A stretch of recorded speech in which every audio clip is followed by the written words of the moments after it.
35 tauhan ng Davao City Police ang inalis sa pwesto batay sa rekomendasyon ng Regional Internal Affairs Service.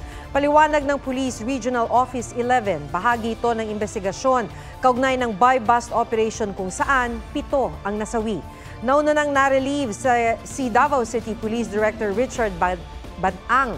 Kinundena ni Mayor Baste Duterte ang paglipat sa pwesto.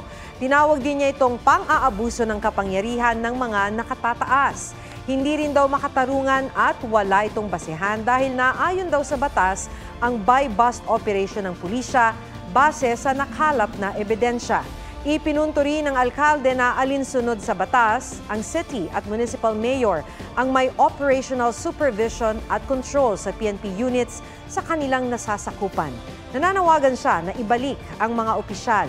Sabi ng PNP, ibabalik naman sa pwesto ang mga inalis kung mapatutunayang wala silang nilabag na protocol. Huwag magpahuli sa mga balitang dapat ninyong malaman. Mag-subscribe sa GMA Integrated News sa YouTube. Sa mga kapuso abroad, subaybayan nyo kami sa GMA Pinoy TV at sa www.gmanews.tv.